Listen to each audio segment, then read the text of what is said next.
اشفاق احمد صاحب لکھتے ہیں کہ ایک بار لاہور میں قذافی اسٹیڈیم میں ایک بھارتی گلوکار نے کنسرٹ کیا۔ رقص و موسیقی کی محفل میں پاکستان کی نامور شخصیات کو مدعو کیا گیا۔ مہمانوں کی تواضع ہر قسم کے مشروبات سے کی گئی، جبکہ پاکستانی فلمی اداکاراؤں نے رقص کر کر بھارتی گلوکار کا ساتھ دیا اور دیکھنے والوں سے خوب داد وصول کی۔ اس تقریب میں پاکستان کے نامی گرامی سیاستدان، اداکار، دانشور اور بڑی بڑی شخصیات مدعو، سیکیورٹی کا سخت انتظام بھی تھا۔ اشفاق احمد صاحب کو بھی دعوت نامہ بھیجا گیا۔ اشفاق صاحب جب قذافی اسٹیڈیم پہنچے تو انہیں احساس ہوا کہ وہ دعوت نامہ ساتھ لانا بھول گئے ہیں۔ انہوں نے سیکیورٹی کے عملے سے کہا کہ وہ دعوت نامہ لانا بھول گئے ہیں، انہیں اندر آنے دیا جائے۔ سیکیورٹی والوں نے انہیں اندر نہ آنے دیا۔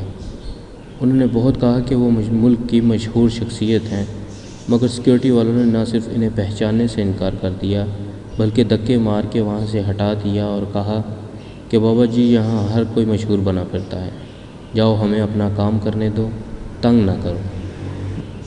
بقول اشفاق صاحب کے مجھے بہت دکھ ہوا کہ ایسے میرا ساتھ کیوں ہوا۔ کیا میری اتنی بھی اوقات نہیں کہ مجھے ایک کارڈ کے بغیر پہچان لیا جاتا؟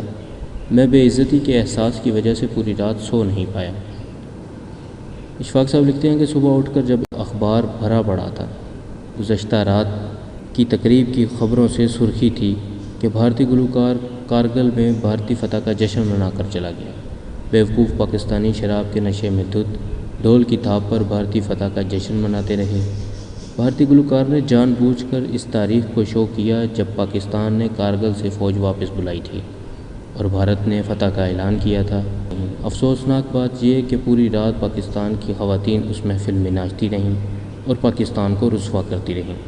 تقریب میں شامل ہونے کے لیے تمام شخصیات کے ناموں کے ساتھ تصاویر بھی شائع ہوئیں، اور آخری لائن یہ تھی کہ اس تقریب میں اشفاق احمد بھی مدعو تھے، مگر وہ اس ذلت آمیز تقریب میں شامل نہیں ہوئے۔ یہ خبر پڑھ کر میں نے اللہ کا لاکھ لاکھ شکر ادا کیا کہ اس نے مجھے ایسی جگہ سے دھکے مار کر نکلوا دیا جہاں میرے ملک کا نام بدنام ہو رہا تھا۔ اللہ نے مجھے ایک گناہ سے بچا لیا، اور میں اس احسان کا شکر ادا کرنے کی بجائے ساری رات غمگین رہا۔ جس بات کو میں اپنی بے عزتی سمجھ رہا تھا، اس میں تو میری عزت تھی۔ اللہ کے ہر کام میں مصلحت ہوتی ہے، وہ جسے چاہے عزت دے، جسے چاہے رسوا کرے۔ اللہ سے بدگمان نہ ہونا، وہ سب جاننے والا اور بہت حکمت والا ہے۔